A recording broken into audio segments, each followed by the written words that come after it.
Perspectiva 7. La campaña electoral abrió el 2025. De enero a abril hubo expectativa sobre quién ganaría las elecciones. En la primera vuelta, Daniel Noboa y Luisa González se llevaron más del 80% de los votos, pero en la segunda, Noboa venció a la candidata correísta por un amplio margen de 11 puntos, algo que no sucedía en al menos una década. ¿Jura usted por su honor ante Dios y la patria que cumplirá fielmente las funciones otorgadas por la Constitución de la República y la ley? Sí, juro. Y es así como en mayo tomó posesión para continuar con su mandato, ello en medio de una crisis interna del correísmo que empezó a enfrentarse entre sí. No pasó mucho tiempo hasta el primer gran anuncio de Noboa, la optimización del Estado.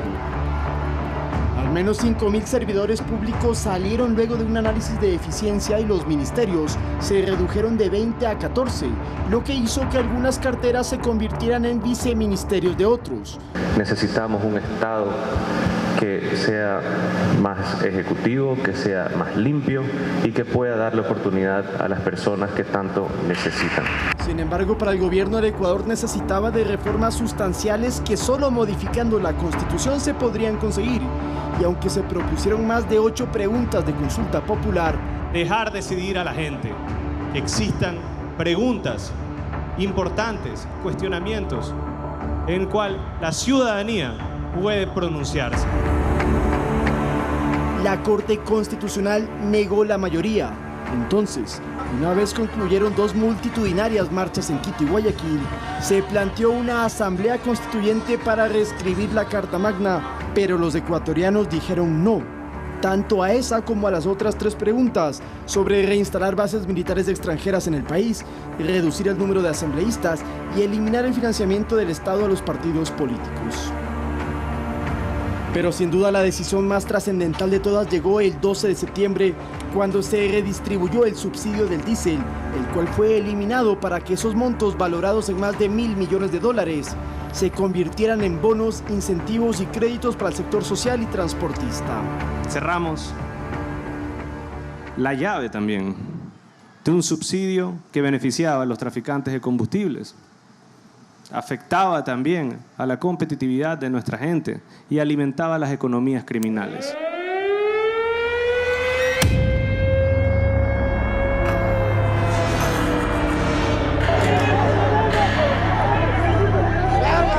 Sin embargo, la medida tuvo su oposición, principalmente de la Confederación de Nacionalidades Indígenas del Ecuador, CONAIE, que al mando de Marlon Vargas, electo presidente a mediados de año en lugar de Leonidas Issa, orquestaron una paralización focalizada en el norte del país. Imbabura, la provincia de Los Lagos, resultó afectada y cercada. Hoteles y comercios suspendidos, 2 manifestantes fallecidos y pérdidas económicas por $300 millones. Quito, al igual que otras ciudades del país, fueron visitadas por autoridades extranjeras de altísimo nivel. Pero además el presidente tuvo viajes internacionales muy importantes. Marco Rubio es la tercera autoridad más importante de los Estados Unidos y en septiembre estuvo 2 días en Quito para reunirse con nuestras autoridades. En el día de hoy vamos a designar como grupos terroristas a los lobos y a los choneros. También puedo anunciar que estamos destinando a $13.5 millones para combatir a la droga y el crimen. Pero no fue el único estadounidense que vino al país, porque Kristi Noem, la secretaria de Seguridad, visitó el Ecuador en 2 oportunidades. En ambas, mantuvo reuniones con los ministros del bloque de seguridad y conoció las instalaciones militares ubicadas en la costa. Su presencia tenía como fin fortalecer la cooperación bilateral. En cuanto a mandatarios, Gustavo Petro de Colombia, Dina Boluarte y José Geri del Perú llegaron a Quito en visitas consideradas de alto nivel. Pero el presidente Noboa hizo lo propio porque su agenda internacional estuvo enmarcada en acudir a naciones del Cono Sur como Argentina, Brasil y Uruguay, vecinos como Perú y Colombia, El Salvador y Bolivia en el resto de Latinoamérica, Estados Unidos, Canadá en Norteamérica, España, Italia, Francia, Suiza, el Vaticano y Reino Unido en Europa, Emiratos Árabes, Arabia Saudita, Israel en Medio Oriente y China y Japón en Asia. Lo que se buscaban eran acuerdos comerciales con esas naciones, las cuales dieron apertura a iniciar negociaciones. Bajo el liderazgo del presidente Noboa, se logró que Japón manifieste su firme voluntad para dar inicio a este proceso.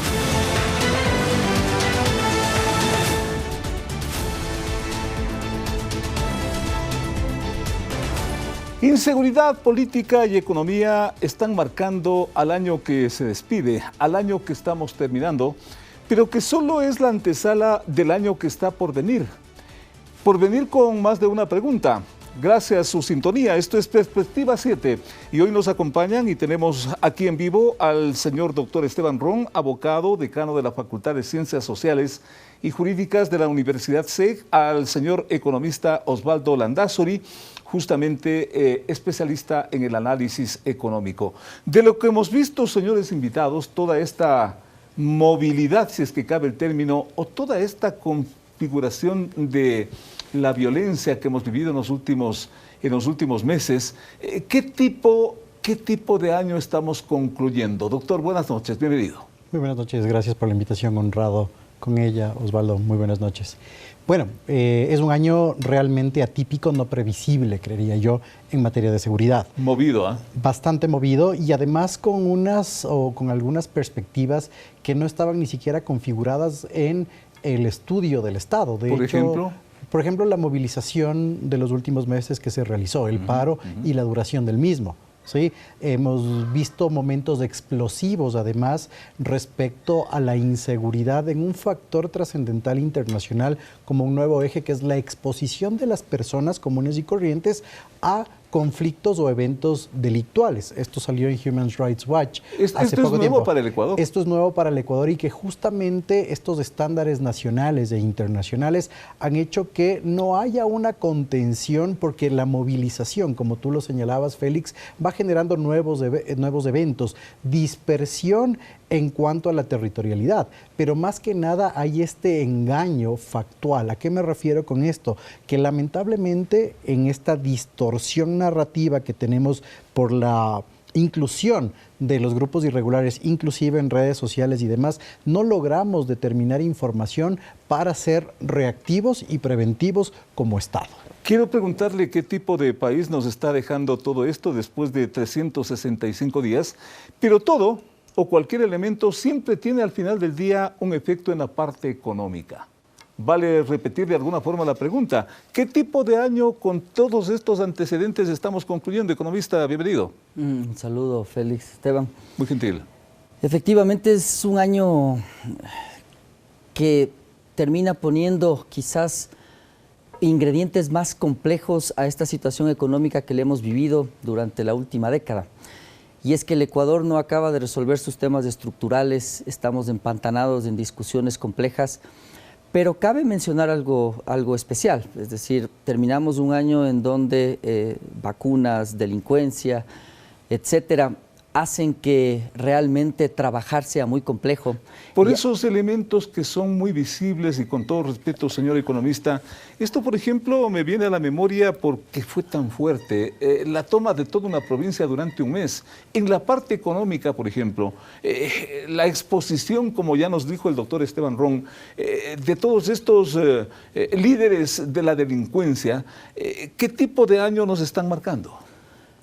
Es un año en el que, en definitiva, tiene usted claros y oscuros matices económicos. Entonces, efectivamente, decía yo, termina usted con tomas de provincias, con decisiones complejas que tuvo que tomar Noboa en algún momento, como el diésel, como el IVA, y que en cierta medida como que le presentan un panorama distinto al de los otros años en donde se tomaban estas medidas y se tenía que dar retro casi que inmediatamente, sobre todo lo del diésel, los subsidios. Entonces, al final, pues estas versiones mixtas que presenta el Ecuador ahora, creo que dan cuenta de la visión del presidente respecto a su manera de ver la política. Me parece que para mí lo único claro es que es un presidente más bien con tendencias de derecha, autoritarismo en el medio y populismo también. Eso matiza la economía. ¿Cómo? Pues con elementos como el crecimiento, que tiene que ver con un rebote del año pasado, es decir, este año vamos a terminar con cifras superiores al 3%, esperamos. Yo personalmente diría que es un buen crecimiento siempre y cuando usted lo pudiera sostener en el tiempo. Pero al mismo tiempo termina, perdón la redundancia en la palabra, con un déficit de 5.000 y más millones de dólares. Estamos esperando la cifra del Banco Central. Pero el riesgo país, por ejemplo, se recupera. Esa es otra de las aristas. Es decir, usted termina subiendo reservas, eso hace que disminuya el riesgo país. Y al final, entonces, la pregunta es, bueno, ¿y ahora qué? Y probablemente ahí es donde este año marcará un antes y un después desde algunos puntos de vista. Por ejemplo, los subsidios ahora tienen su gran enfoque en la seguridad social. Es decir, ya el grueso de la masa monetaria de desembolsos fiscales para subsidios va a la seguridad social, ya no a los combustibles, y ese es un gran cambio. Permítame que comparta este tema porque seguramente el factor de los subsidios, la revisión, doctor Esteban Ron, del tema del precio de los combustibles, en otras épocas, en otros momentos, como que tumbaban gobiernos y esta vez no fue así. Hubo una protesta bastante fuerte, pero esta vez el gobierno no se cayó, lo cual implica un nivel de aceptación, un nivel de, no sé, de cercanía con el gobierno. ¿Cómo le ve usted esa parte? No necesariamente se podría decir que es un tema de cercanía. Creo que son varios factores los que estuvieron alrededor del paro, pero fue una decisión de lo que proyectó el gobierno estrictamente necesaria. En ese sentido, inclusive por los compromisos internacionales que iban a ser evaluados cuando se toma la decisión de la eliminación de los subsidios, en este caso al diésel, tiene una repercusión de aceptación posterior al efecto. Es decir, que el presidente Noboa en ciertos sectores poblacionales, en ciertos sectores electorales, inclusive tuvo una aceptación después de esta circunstancia tan difícil socialmente hablando. Ahora, también hay que hacer una evaluación, Félix, desde el otro lado. A ver. ¿Por qué la contención, o en este caso las personas que estaban en contra de la eliminación del subsidio, no reaccionaron? Porque claramente hay una fractura política en el sector indígena. Política. ¿Sí? Política, gravísima y fuerte, que no es de ahora. Sí, esto viene más o menos desde el año 2019, según lo que se ha venido en evolución en la representación política del sector indígena. Pero sobre esa parte, y con todo respeto, doctor, siempre ha habido problemas y siempre hay problemas al interior de estas organizaciones, pero esta vez no hizo tanta crisis y consecuentemente como que en el resto de las organizaciones hubo cierta, no sé, cierto asumir la medida. Sí, definitivamente. Entonces, ¿qué es lo que pasó? Volviendo al tema. La fractura política en el sector indígena en Pachacutic es tan fuerte que ni siquiera hay un reconocimiento de liderazgo. Y desde la cosmovisión indígena, cuyos movimientos políticos son absolutamente distintos a lo que nosotros podemos percibir normalmente en la economía, perdón, en la política, obviamente si no hay un liderazgo no va a haber un pronunciamiento y esa fractura va debilitando estructuralmente hacia abajo. Ahora, los resultados de esto obviamente los vimos luego en la consulta popular. ¿Qué pasa con las otras organizaciones políticas respecto de la decisión en la toma de medidas? Bueno, eso es un poco más complejo de ver. ¿Qué es lo que vemos? Y lo único que podemos señalar en este sentido, Félix, es que la oposición definitivamente ya no es oposición, es una oposición absolutamente coyuntural y es una oposición que tramita sus causas desde el desconocimiento, porque no hay discursos fuertes ni tampoco consensos dentro de la propia oposición, es decir, excesivo coyunturalismo. Pero con todo lo que se ha hecho, señor economista Landázuri, con todo lo que ha hecho el gobierno o lo que hizo el gobierno en este año, como que proyecta una imagen de cierta estabilidad, porque, insisto en las cifras, el tema inflacionario, el tema del riesgo país, el tema de las reservas internacionales, pues se han medido o se han mantenido en niveles más que manejables, positivos, según la comparación del propio gobierno. Sí, y eso es verdad, y eso tiene que ver entonces con esta mezcla de indicadores que estamos viviendo en el país, y quizás ahora el desafío es ver cómo usted transita de entender estos indicadores que son fundamentalmente macroeconómicos hacia los microeconómicos, es decir, hacia la creación de empleo, hacia la liquidez, hacia el bienestar. Hacia lo que viene, pero permítame hacer un pequeño paréntesis para proyectarnos en ese orden. Estas medidas concretas, por lo explosivas que fueron en el pasado, por ejemplo, la eliminación de los subsidios, ¿en qué medida finalmente esto es bueno para el país? Bueno, hay que entender que... De los combustibles, ¿no? Sí, hay que entender que los subsidios, los beneficios, las ayudas tienen dos características que son fundamentales, y eso es que sean enfocados y que sean temporales. Entonces, yo siempre fui de los que dijo que es insostenible el mantener subsidios a combustibles, porque además cuando usted tiene una cosa tan amplia, tan poco enfocada como yo di en la característica de un subsidio, pues muy probablemente lo que pasaba es que les beneficiaba a los que más tienen. Es decir, el que más diésel consume es aquel que calienta su piscina con diésel, o autos de alta gama venidos de Europa a grandes precios, que no ahorraban nada de combustible ni tampoco contaminaban menos. Entonces era evidente que eso es botar plata. La gran pregunta y el gran desafío del mandatario y del gobierno ahora, yo creo que en realidad la función pública en general, es ver que esos recursos se destinen a algo tangible. Porque lo que yo he mencionado en algunas entrevistas, Félix, es que si es que usted levanta los subsidios del diésel, le sube el IVA y no ve nada en términos de seguridad, en términos de empleo, le va a importar poco el riesgo país, le va a importar poco las reservas internacionales, porque usted desde su propia vida no ve algún resultado. Entonces, ¿qué es lo que yo proponía? Y ya estamos todavía a tiempo de hacerlo. Ahora es el momento en que esos subsidios pasen a transformarse en inversión.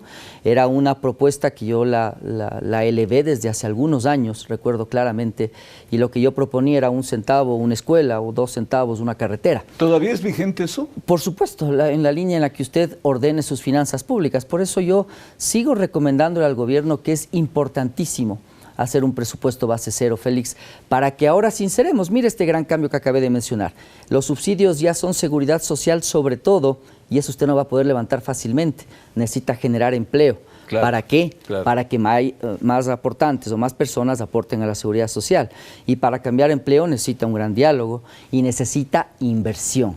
Entonces creo que ahí comienzo a cerrar un poco el círculo y se da cuenta de cómo transformar la macro en micro. Y al final, entonces, esta realidad es distinta. Entonces los subsidios ahora son diferentes, el gasto corriente es el mismo, sigue creciendo. No sabemos qué está pasando, por ejemplo, con los gastos en los GATS, en los gobiernos autónomos descentralizados. Que permanentemente reclaman por la falta de recursos. Y les llega parte de los ingresos permanentes y parte de los ingresos no permanentes. Entonces yo decía, una gran pregunta es fundamental, Félix, y con esto termino esta parte de la intervención. ¿Está usted de acuerdo como ciudadano que al menos el 85% de los ingresos de todos los GATS se destinen a obra tangible, física y auditable, sí o no? Probablemente se va a encontrar con un montón de sorpresas en donde la mayoría de los GATS están destinando la plata del IVA, del petróleo en gran medida, a fiestas, a publicidad, a autos, a sueldos y salarios de un montón de asesores. Es decir, es todo un desafío. Y con esto se cierra el círculo, las empresas públicas. Es decir, es la última arista en la que usted no les audita, no les pide cuentas, lo que tiene es un sector privado que se ha ajustado mucho, le paga más IVA, le paga más por los combustibles, y un sector público que le dice, la casa gana, gracias por todo, yo sigo en la misma fiesta. Ese es el desafío para el año que viene, para transformar la macro en micro. Vamos a abordar también algo de esto más adelante, pero con todos estos mensajes, con todos estos resultados, por ejemplo, presentar detenidos a los capos de la mafia, por ejemplo, controlar como se lo hizo con este paro de la provincia de Imbabura, esto nos proyecta con una imagen jurídica sólida hacia el resto del mundo, que es inclusive en lo que se empeña el traslado de la imagen del país, el presidente de la República. No necesariamente, Félix, ¿sí? Creo que son maniobras, en este caso, de comunicación política que sirven para ciertos niveles a escala nacional, pero a escala internacional no se proyectan imágenes ni narrativas. A nivel internacional, ¿qué es lo que se espera entonces? Data cualitativa y cuantitativa. Esa es la gran diferencia. Pero estamos viendo a los líderes detenidos, estamos viendo que hay, por ejemplo, la salida de los militares, estamos viendo estos convoys que recorren las carreteras y que, bueno, se está haciendo esto en el Ecuador. De acuerdo, y está muy bien que se haga esto y que nos den por lo menos a los ecuatorianos un espectro de seguridad. ¿Sí? Son las famosas verdades intersubjetivas.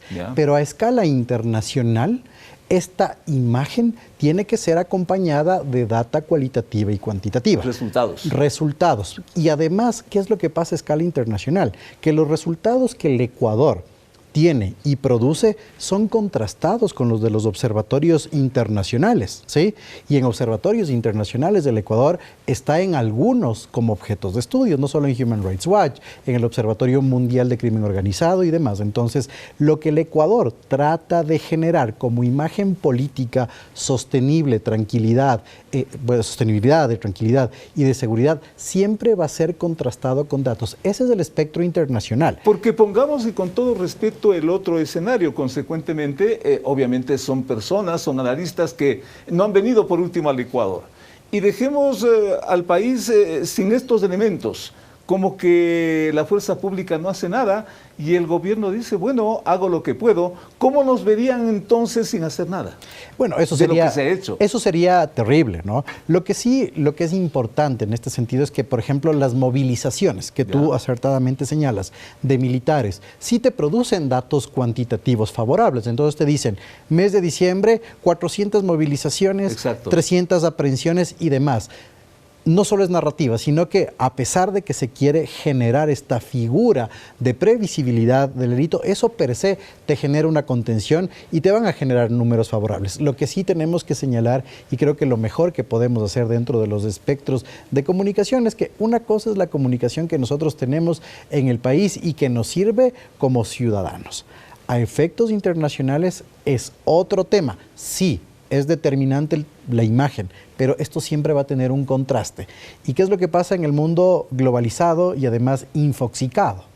Que tienes un montón de data que tiene que ser contrastada según las fuentes, y de eso se encargan los organismos internacionales. De hecho, la cooperación bilateral económica siempre va a acudir no solo al estándar del país, ni al cumplimiento de las obligaciones del país, sino de la recepción y percepción de lo que el Ecuador es a escala mundial. Sigo y continúo con estos datos porque fueron exhibidos por el propio presidente de la República, por el propio gobierno. La migración, señor economista Landázuri, descendió drásticamente, por esto inclusive de los escapes por el Darién, los secuestros también descendieron drásticamente, y esto nos debe dar unas buenas calificaciones al exterior y consecuentemente ir en esa ruta de la estabilización económica del país. A ver, depende. Esa es típica respuesta de los que estudiamos economía. Yo estuve afuera del país durante el paro, fue bien interesante la visión externa. Como manifiesta Esteban, más bien es una visión de un país errático, ¿no? Es un país que de repente le preguntan, ¿y ahora qué pasó? ¿Por qué movilizaciones? Y no se analiza tanto el hecho de que el diésel es una decisión estructural y todo aquello. Y de paso se dirá a alguien, ¿y por qué no se cayó el gobierno? Sí, también, claro, y muchos lo estaban previendo. Lo que yo sí realmente no me esperé, y ya las embajadas lo tenían mapeado, era lo de la consulta popular. ¿A qué voy, Félix? Creo que internacionalmente las mediciones que hacen son bastante profundas, y entonces muchos de los datos que el gobierno está entregando y que estamos mencionándolos aquí son datos que se deben complementar con otros. Entonces, perfecto, analicemos cómo termina el Ecuador en el ranking de países violentos. Para un dato hay otro dato, dice usted. Sí, ¿ya? Le complementan. Entonces, yo recuerdo que al haber regresado de viaje, bueno, vi desde fuera el tema de la Tacunga, vi cuando se fue el presidente, pero no cómo terminó todo. Era bien interesante porque desde afuera me decían, creemos que va a perder la consulta y con margen amplio, cuando todas las encuestas decían aquí lo contrario, o muchas me parece, ¿no?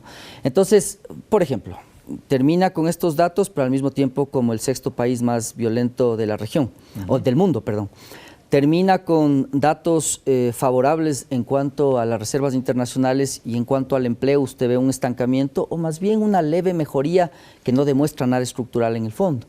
Y entonces lo que está pasando es que si es que usted mantiene, insisto yo, un sector público que le sigue sacando recursos a la sociedad, y todavía más para presentar un déficit tan abultado, hacia afuera lo que se mira es un país sin rumbo. Es decir, porque por un lado usted presenta a capos de la mafia, pero al mismo tiempo sabe que el 70% de la droga del mundo pasa por Ecuador en algún momento, según los últimos informes que tenemos a nivel mundial. Pero en este punto, permítame, y con todo respeto, que cite esto y que de alguna forma debe crear opinión.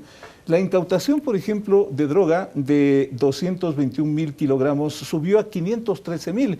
Y algo dirán, pues, qué bueno se está haciendo eso en el Ecuador, ¿o no?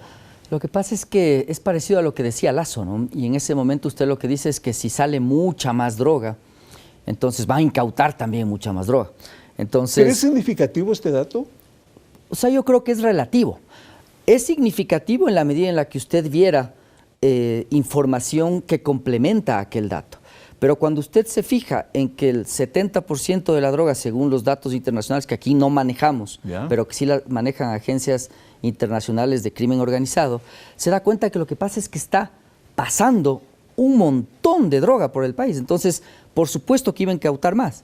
El asunto es que está transitando muchísima más droga.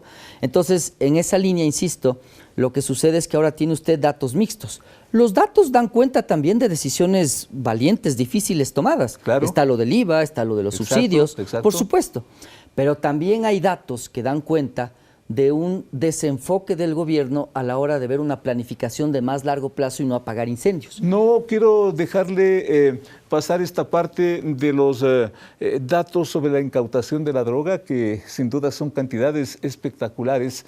Doctor Ron, ¿esto sí nos da una buena calificación del año que está terminando? Mira, es lo que justamente Mauricio dice, ¿no? Es un Osvaldo, perdóname.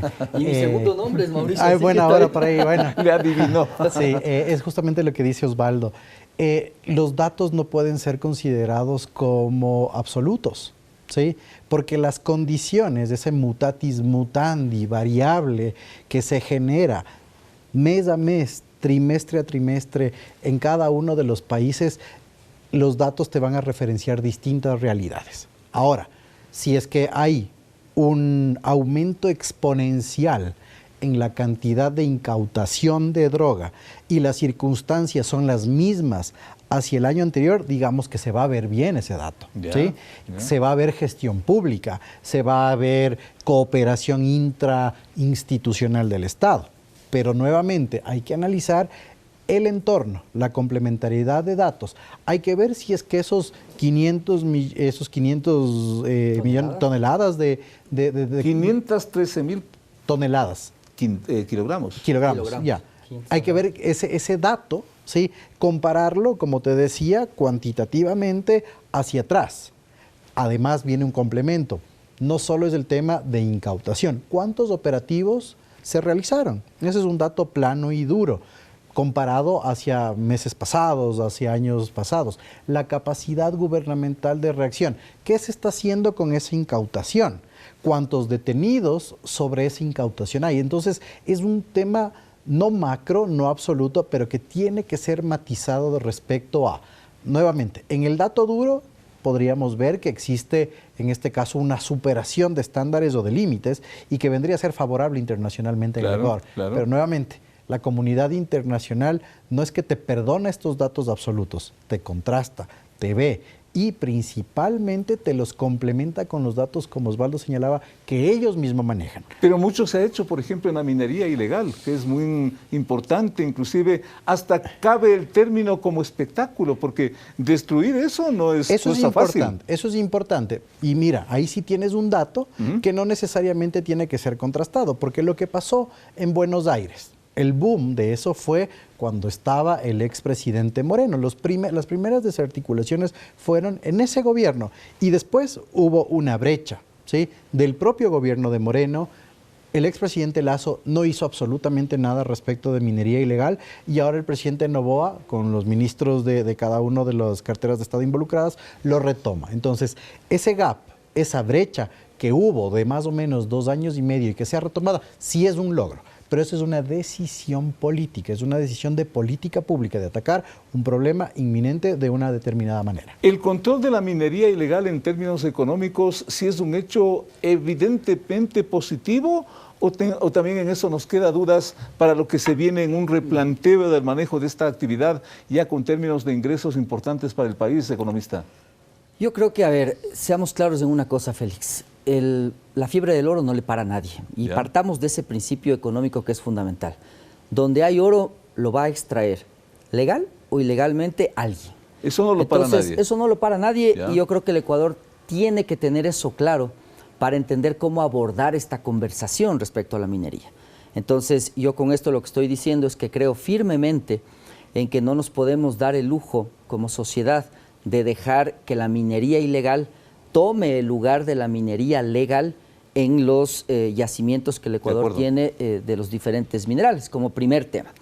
Respecto a la minería ilegal, pues yo creo que el mensaje sobre todo es político, coincido con Esteban, e incluso se relaciona desde mi óptica, y es así, es personal, con lo que pasó en Cuenca, es decir, como que van en paralelo las dos cosas, ¿no? Es decir, el presidente también quiere dar un mensaje diciendo, si ustedes, o al menos así quisiera pensar yo, si ustedes cuencanos o las personas que viven en Cuenca, azuayos, están pensando en que la minería debe quedarse en su sitio por el agua, etcétera, pues acá tienen el contraste, es decir, si es que no hacemos algo, probablemente va a terminar en esto. Al mismo tiempo entiendo yo también que la oposición indígena, por supuesto que manejaba vínculos con la minería ilegal, y eso es conocido por todos. Entonces también es otro mensaje político que yo lo considero muy claro. En esa línea entonces lo que estaría faltando en estos comentarios que yo he hecho es una política de Estado.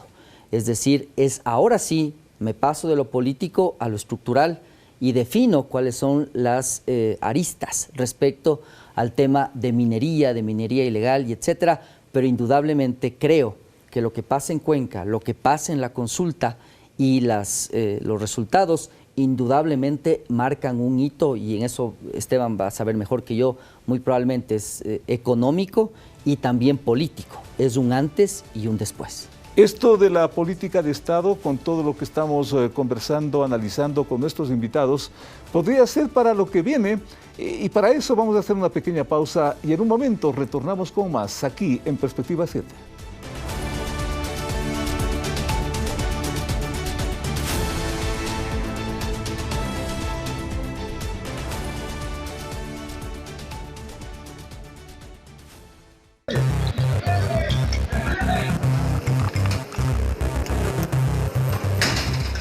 En este 2025 el bloque de seguridad ha logrado la captura de 144 objetivos de intermedio valor de los 249 identificados y de 20 de alto valor. Entre los nombres más importantes destacan José Adolfo Macías Villamar, alias Fito, el criminal más buscado de Ecuador, que escapó de prisión en enero de 2024. El líder de los choneros fue capturado en la ciudad de Manta, provincia de Manabí, el pasado 25 de junio de 2025. Ahora abre. Claro, sí, pues igualito. ¡Ábrele! El narcotraficante se escondía en un búnker. ¡Habla fuerte! ¡Habla fuerte! José Adolfo Macías Villamar. José Adolfo Macías Y fue ubicado luego de 500 días de haber permanecido escondido.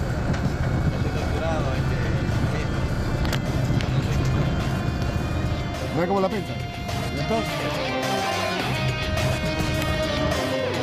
Tras su recaptura, Fito no duró ni un mes encerrado en La Roca. El 20 de julio se convirtió en el primer ecuatoriano en ser entregado a la justicia de los Estados Unidos y enfrenta cargos por tráfico de drogas y de armas. Su extradición marca un giro inédito en la justicia ecuatoriana.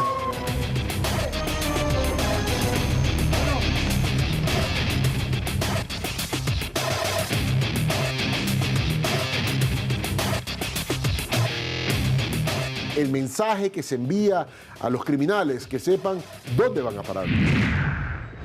El pasado 2 de octubre, en el operativo Gran Fénix 41, fue localizado en Medellín, Colombia, Rolando Federico Gómez Quinde, alias Fede, líder del grupo criminal Los Águilas, brazo armado de los choneros. Fede fugó de la penitenciaría del Litoral en Guayaquil en junio de 2025, vestido de militar, y podría ser otro delincuente extraditado a los Estados Unidos. Impacto directo en el debilitamiento del GAO Las Águilas. Pero las noticias no paraban. El 16 de noviembre de 2025, Wilmer Giovanni Chavarría Barré, alias Pipo, líder máximo de los Lobos, era capturado en España. El sujeto de 39 años de edad está considerado como el objetivo de más alto valor para Ecuador. Se lo acusa de ser el responsable de más de 400 muertes violentas. Pipo se realizó 7 cirugías para cambiar su rostro y tenía una partida de defunción. Según el documento, murió por COVID-19 en el año 2021. Esto ha sido gracias a la cooperación internacional con España, con Estados Unidos. Otro golpe importante fue la captura en playas de alias Bob Marley, presunto cabecilla de los Chone Killers y relacionado a extorsiones, secuestros y microtráfico de drogas en Durán. Manejaba todas las muertes de aquí de Durán, todo el microtráfico, el secuestro y las extorsiones. La cárcel del Encuentro, la prisión de máxima seguridad ubicada en Santa Elena, entró a operar el lunes 10 de noviembre. El centro penitenciario está ubicado en la comuna de Juntas del Pacífico, provincia de Santa Elena, y se extiende sobre 16.2 hectáreas. En este lugar los presos están aislados, sin comunicaciones y custodiados por policías y militares. Hasta el momento alberga a cerca de 600 reos. Entre los huéspedes de mayor relevancia, el ex vicepresidente del correísmo Jorge Glass, el ex asambleísta Pablo Muentes, el expresidente del Consejo de la Judicatura Wilman Terán y los delincuentes de alto valor. La cárcel tiene capacidad para albergar a 800 presos. A los huéspedes les raparon la cabeza como una muestra que todos son iguales y no hay preferencias por pertenecer a cierto grupo criminal. En una cárcel realmente de máxima seguridad, que es la cárcel del Encuentro, no en los centros vacacionales como las otras penitenciarías que no cumplen con las seguridades necesarias. En ese 2025 los golpes a las organizaciones narcotraficantes fueron contundentes en operativos en puertos, aeropuertos, interdicción de carreteras y en alta mar. Decomisaron más de 208 toneladas de alucinógeno impedidas de salir del país, con una afectación económica a las organizaciones narcodelictivas de más de $6.219.000. Causando una afectación a la economía criminal por más de $9.000 millones. Un año donde se ejecutaron más de 680.000 operativos policiales que dejaron 68.726 personas detenidas, 10.000 armas decomisadas, al igual que 254.374 municiones y 74.892 explosivos, afectando a agrupaciones terroristas como los choneros, tiguerones, lagartos, lobos, chone killers, águilas fatales, igualitos, gángster, pepes, comandos de la frontera, entre otros. No pactar con la delincuencia, no pactar con los grupos criminales, sino atacarlos. Y esa es la guerra que hoy tenemos. Otro de los delitos que ha sido atacado con fuerza, los secuestros y extorsiones. Los operativos por parte de la unidad élite de la UNACE evitaron el pago de cerca de $15 millones.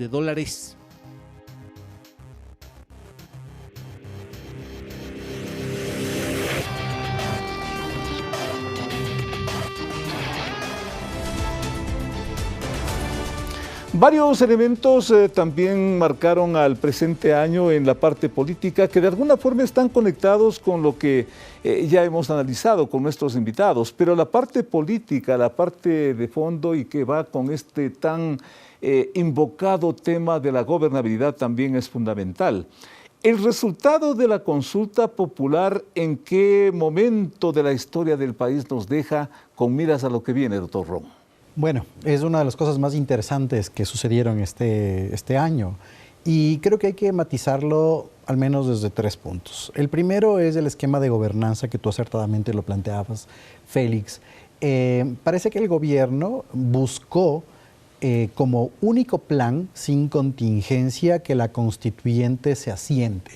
Y la constituyente fue percibida, creo en este caso por los electores, como un proceso constante y que además iba a tomar un tiempo. ¿No se la entendió, no se la asimiló? ¿Qué pasó con ese punto que fue crítico? Yo más bien creo que se la entendió. ¿Se la entendió? Se la entendió, o sea, señalando que la constituyente no era una simple asamblea de redacción de un texto jurídico político que iba a generar resultados inmediatos, sino que el proceso constituyente iba a tomar por lo menos 4 elecciones y hasta una recodificación normativa, ¿sí?, iba a tomar por lo menos 3 o 4 años. Entonces creo que eso es una de las primeras cosas que modificó el panorama de gobernanza, ¿sí?, y de ejercicios gubernativos internos dentro del gobierno. ¿Cómo lo modificó?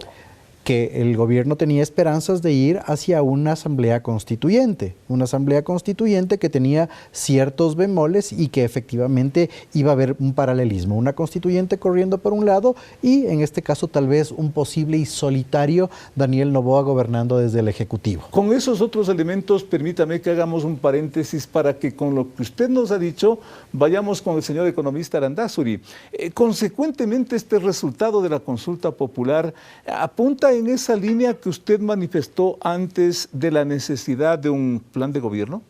Sí, yo creo que ahora con lo que Esteban comenta, pues yo ratifico más aquella postura de que es un antes y un después. Entonces, efectivamente lo que se mira y lo que se miraba desde afuera es que probablemente el gobierno lo que hizo fue poner una sola apuesta que era al todo o nada. Y en esa línea probablemente el error más importante es no haber tenido un plan contingente, ¿no? Es decir, qué pasaba si es que no ganaba lo que estaba previsto. Entonces, en esa línea, pues lo que viene ahora es muy diferente a lo que usted vio antes, tanto del tema de la violencia, la toma de la provincia, como lo del aumento del subsidio. En pocas palabras, ¿qué es lo que se viene, economista? Lo que se viene es incertidumbre. Ahora, una cosa que incertidumbre. Lo que yo sí creo que es importante, Félix, y yo lo mencioné en varios foros, incluso internacionales, acuérdese que al día siguiente de la consulta el riesgo país crece. Y yo me atreví a decir, el mercado está equivocado, le faltan datos. Para mí este escenario... Pero luego bajó. Exacto. Y tenía razón, es decir, el mercado tiene sus fallas en términos de información, se conoce como el concepto de eficiencia, no es punto de esta conversación. Pero obviamente les faltaban datos. ¿Por qué? Porque yo veía que realmente meterse a un proceso constituyente con un país tan polarizado, después de un gobierno que le tocó tomar medidas tan duras como el IVA, como el diésel, era realmente una ruleta rusa en donde usted no sabía lo que iba a pasar y probablemente también había una oportunidad de que todo se vire. Es decir, de que usted tenga una asamblea constituyente más bien con pura oposición, o no sé si pura, pero al menos mucha oposición, o peor todavía, con un sector indígena dirimente en el medio. Imagínese lo que era ese panorama. Terrible. Entonces, yo muchas veces expresé aquello, ya que nos metimos en este tema, en este problema, pues para mí este escenario no es el peor de los escenarios. Realmente lo que viene ahora es un panorama más incierto del que hubiera tenido con una constituyente, un Noboa gobernando solo. Quizás más complejo, pero ¿tanto así de incierto? No sé si tanto así de incierto. Digo que hubiera sido más incierto el otro escenario, en el que usted esté ahora eligiendo asambleístas constituyentes y peor todavía, con un debate parecido al de la Asamblea Nacional, pero en la Asamblea Constituyente. No nos olvidemos, yo siempre dije, estuve viviendo de cerca el proceso constituyente de Chile. Y yo veía en esa sociedad que es mucho más madura políticamente después de todo lo que han pasado ellos, veía debates absolutamente intensos y recalcitrantes, asesinos, ladrones, etcétera, se decían unos y otros.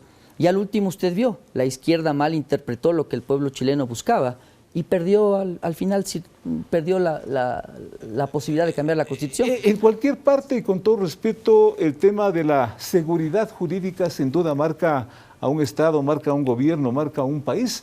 Después de todo esto, doctor Esteban Ron, ¿la seguridad jurídica del Ecuador sí tiene una claridad en su camino? En buena hora, y te felicito por traer ese término, porque es ahí donde tenemos que tener la discusión. Los estándares de seguridad jurídica o los estándares internacionales... Que no hace solamente al gobierno ejecutivo, sino que hace al conjunto de factores del país. Al sistema jurídico ecuatoriano, inclusive con variantes sociales. ¿Sí? Y tenemos indicadores como, por ejemplo, el indicador de Estado de Derecho Internacional. ¿Qué es lo que sucede respecto al tema de la seguridad jurídica? Nosotros nos íbamos a ir hacia un proceso de asamblea constituyente, sin una base, ni siquiera dogmática, sin una base estructural, armonizada en la parte orgánica, es decir, cómo va a funcionar el Estado. No sabíamos, y eso te genera inseguridad jurídica por más que sea una estrategia gubernativa de mantener en sigilo este tema. Si tú no dices en general hacia dónde va tu nuevo esquema constitucional, te va a generar inseguridad jurídica. Y después de eso hay un tema muy relevante, Félix, que creo que algunos sectores, el sector jurídico ecuatoriano, hicimos un trabajo en ese sentido.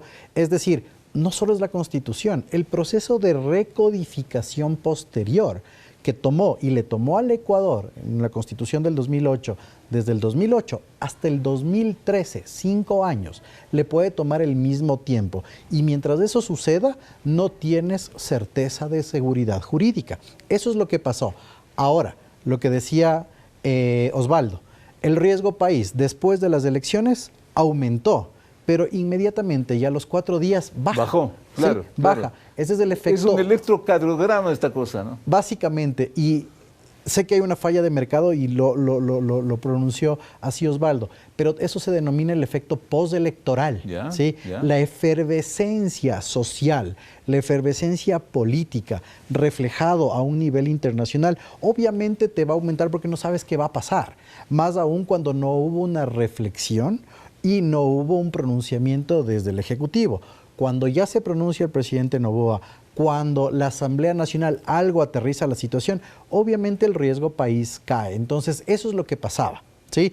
No íbamos a tener un tema de seguridad jurídica plena, bueno, nunca la hay en ningún país del mundo, por lo menos 5 años, porque podrían darse muchísimas movilizaciones jurídicas. Y el sistema jurídico ecuatoriano tiene que entenderse como un conjunto estructurado, secuencial e inclusive histórico. Y si no atiende o no genera los efectos jurídicos deseados, entras en un pantano de inseguridad jurídica. Lo que estamos viviendo ahora indirectamente, pero en un proceso de producción. Ahora, ¿qué es lo que queda? Mira, ¿qué es lo que queda? En términos de seguridad jurídica. Me permito invitarle para hacer una pequeña pausa, para tomar fuerzas y para contarle al público qué es lo que queda consecuentemente a manera de conclusión de lo que estamos hablando. Volvemos en un momento.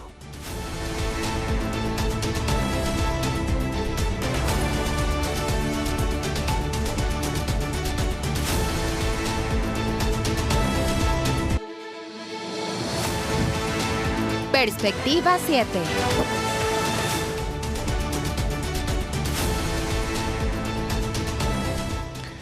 Hemos abordado, a propósito del año que termina, hemos abordado la parte de la inseguridad, lo estamos tratando la parte política, y el doctor Esteban Ron se quedó con esa gran pregunta que hay que retomar necesariamente. ¿Qué es lo que queda, doctor?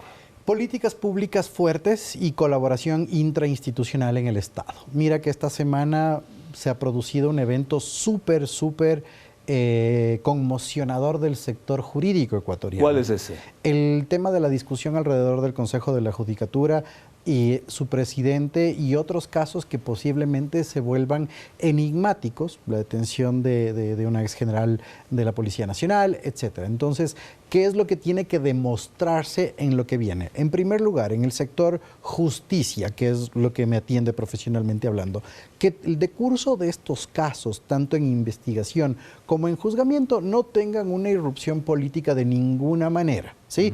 Y que vayan en un normal decurso con los mismos niveles de eficacia, es decir, en el tema de los tiempos, que los otros casos que ya han servido mucho al Ecuador. La famosa despolitización de la justicia, básicamente, que sea real. Y también, Félix, que vean los términos reales, que no se ponga en el cajón del olvido. Lo que pasó con Metástasis, Purga y Plaga reflejado en los nuevos casos. Eficiencia en el tema justicia. Por otro lado, la Asamblea Nacional.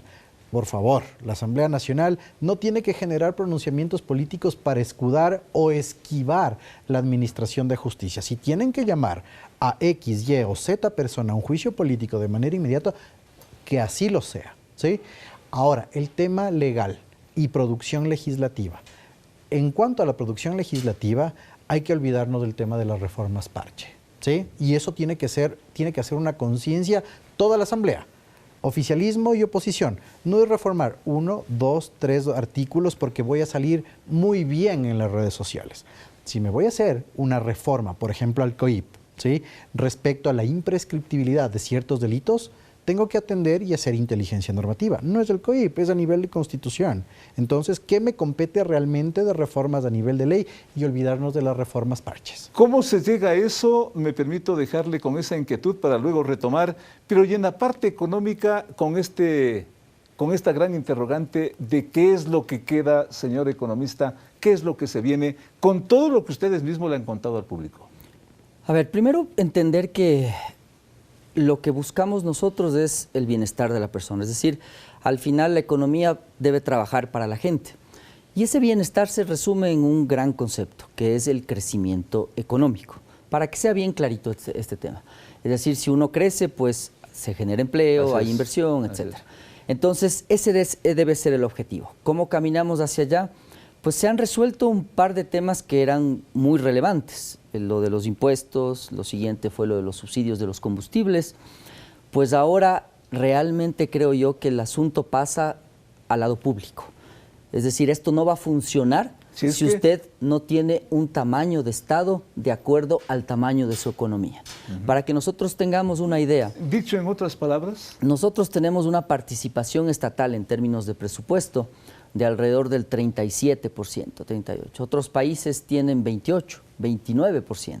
Significa entonces que el Estado roba muchos o saca muchos, el roba puede sonar feo, obtiene recursos de la sociedad y no es eficiente en retornarlos. Es decir, no es que usted además necesita poner más plata a salud, más plata a educación para tener buenos resultados. Yo digo en el sector privado, en el grupo económico que dirijo, si uno le mete plata a un proceso que es ineficiente, lo que saca es más ineficiencia. Se gastó más en corrupción, en mal servicio, etc. Entonces, lo que viene ahora probablemente es que ojalá y nos muestren ministros capaces de entregar una planificación, es decir, que nos den un plan económico, que nos den un modelo de cómo se mira el país de aquí en los próximos años. Un plan, una planificación. Algo. Es decir, ¿qué metas tenemos? ¿Qué metas respecto a qué me dirán? Pues, respecto al empleo, respecto al déficit, respecto a la deuda, respecto a cómo se van a utilizar los recursos, respecto a las empresas públicas. ¿Los anuncios que se hace oficialmente no son suficientes consecuentemente? Lo que pasa es que los hechos dan otra idea que en muchos casos es completamente diferente. O sea, por ejemplo, salir como ministro de Hacienda, ministro de Economía y Finanzas desde aquí, pues a decir que la inflación en un país que no tiene política monetaria fue negativa en noviembre, realmente como usted dice, sí, era relativamente obvio. Si es que tuviste un noviembre que realmente utilizó muchos descuentos, por otro lado, temas específicos, la sobreproducción de huevos y cosas de ese estilo. Es decir, no veo yo que los ministerios más relevantes de economía, producción, tengan una salud, tengan una planificación, es decir, hacia dónde voy caminando. Entonces, los anuncios que le dan respecto a la inflación se contrasta con el empleo y uno dice, bueno, no me dice mayor cosa. O le dicen las reservas están muy altas y eso está bien. ¿Por qué? ¿Por qué subieron las reservas? Probablemente porque los bancos tuvieron buenos excedentes, el encaje está depositado y eso es una gran noticia para el país. Pero eso la gente, insisto, le va a decir, bueno, ¿y eso cómo cambia mi vida? Y esto cómo cambia mi vida, sin duda es lo que se pregunta la gente en las calles. Pero para todo lo que están planteando nuestros invitados el día de hoy, yo creo que hay una gran llave para llegar a eso y que seguramente el talento de ustedes nos puede orientar. Para todo esto se necesita un acuerdo. ¿Llegó el momento de acordar con la Revolución Ciudadana, doctor Ron? Políticamente hablando, antes del acuerdo... Porque si es que no hay ese tipo de acuerdo político, esto no funciona. Sí, pero me da esa impresión, como periodista. Sí, está bien llegar a un acuerdo o consenso. Le pregunto. Sí, pero yo voy a un paso antes. ¿Cuál? Sí. Antes de realizar un acuerdo, tengo que hacer el zapatero a tus zapatos. ¿Cuáles son mis funciones como gobernante y cuáles son mis límites? ¿Cuáles son los límites que tiene la Asamblea Nacional y cuál es la perspectiva de esto? ¿Cuáles son las funciones que he delegado desde el Ejecutivo a mis ministros? El Ministerio de Gobierno no es controlador de precios, por ejemplo, ¿no? Y en ese diagnóstico de atribuciones, funciones y capacidades, según lo que yo tengo como línea base, puedo ir a un posible acuerdo. El acuerdo puede darse si es que hay un conflicto, ¿sí? Pero por lo pronto no vemos algo conflictuado. La única oposición que ni siquiera es tan relevante en este caso o que pueda frenar una política pública en la Asamblea está prácticamente soslayada a un tema coyuntural. ¿Es un país sin oposición? No, es un país con oposición, ¿entonces? Pero es una oposición sin capacidad. ¿Ya? Clarísimo. Entonces, ¿qué es ¿Sin capacidad de qué? ¿De diálogo? Sin capacidad de hacer oposición, sin capacidad de... Pero lo hacen todos los días, o sea, y lo que se viene hasta puede ser peor, porque estarán pensando en el juicio político al presidente de la República. Narrativa y discursivamente, Félix, pero en acciones concretas, la oposición, al menos, y en el único espacio... Pero en la parte práctica le paralizan al país, pues, y estamos en lo mismo de siempre y dándonos la vuelta ahí como sobre la misma cola. Con temas factuales tal vez sí, pero yo creo nuevamente que es el momento del gobierno de aprovechar que la oposición es débil para tomar decisiones, como decía Osvaldo, estructurales, sobre la base de mis funciones, atribuciones y qué me compete, y no depender, en este caso, de una actuación fiscalizadora política de la Asamblea. Lamentablemente, en estados catatónicos como en el que estamos, como en Ecuador, en democracias inestables, ahí sí cabe pues el presidencialismo de ejecución. Desde el lado práctico de la economía, de los economistas, ¿cómo llegar a esta conciliación con todo, insisto, lo que usted ya inclusive nos ha advertido, señor economista? A esa conciliación necesaria, porque sin eso esto tal vez no funciona, ¿o sí? No va a funcionar si es que se hace lo mismo. Y eso es una frase muy conocida de Einstein y me acojo a aquella. Es decir, si uno sigue haciendo lo mismo, pues los resultados van a ser exactamente los mismos. Yo no pienso tanto en llegar a un acuerdo. Lo que yo creo es más en pasar por primero por un entendimiento, como bien dice Esteban, de qué es lo que yo quiero como Estado para el país. ¿Cómo veo yo el país de aquí a 5 años? ¿Cuál es mi modelo de desarrollo? ¿Y cómo ven los otros también para llegar a un entendimiento, se supone? Sí, o sea, primero parto por lo que está en mi control. Es decir, eso es lo que yo creo. ¿Hecho eso? Hecho eso, entonces entiendo dónde voy a tener los puntos importantes de choque, no solo con Revolución Ciudadana. Están los sindicatos, está el sector indígena. Y entonces yo pienso que es momento de replantear la estrategia de diálogo nacional, Félix, primero. Es decir, yo antes de decir ahora es momento de pactar o acordar con la Revolución Ciudadana, pues lo que pienso es entender qué interlocutores y qué temas son los que requieren el país. Una agenda. Y entonces le traigo a colación quizás 2 o 3 que son absolutamente relevantes. Leyes laborales. Entonces, ahí la Revolución Ciudadana es un actor. Pero usted acabó de ver, se reúnen como todos los años para subir $10 del sueldo al 30% de la población económicamente activa, $12. ¿Qué sacamos con eso? ¿Qué discusión tan absurda, tan torpe, tan boba al final de cada año en el Ecuador? ¿En vez de discutir qué? En vez de discutir cómo vamos a crear 100.000 plazas de trabajo este año, que es lo que necesita Seguridad Social, para poder ser sostenible en el tiempo. Gracias por esa respuesta, porque consecuentemente lo que hay que discutir son las cuestiones de fondo, doctor Esteban Rum. Definitivamente. Creo que aquí nosotros hemos llegado a un acuerdo y un consenso desde la especialidad de Osvaldo y desde mi especialidad, pero estamos llegando a un mismo camino, ¿sí? Partir de diagnósticos claros, dejar el coyunturalismo exacerbado de lado y entender para qué está el Estado, ¿sí? Está bien que el Estado tenga la propaganda. Yo no soy contrario de este tema de que... Pero ¿será posible que, por ejemplo, y con todo respeto, la oposición deje de hacer política con lo jurídico, por ejemplo? La oposición va a ser oposición toda la vida, así sea, sobre la base de un vaso de agua. Pero ahí estamos fregados porque nos sentamos y empezamos a conversar y yo le planteo que si es que llegamos a eso, pero si me perdonas. Y estamos fritos. No, es que también hay cosas que son innegociables, pues, Félix. ¿Ya? Sí, hay cosas que son innegociables. Yo no puedo negociar sentencias bajo ninguna circunstancia. ¿Sí? Ha pasado históricamente en el Ecuador, lo que pasó con Abdalá Bucaram y Lenín Moreno, pero yo no puedo, o sea, hay valores, hay temas estatales que no pueden ser negociables, pero otros sí, pues.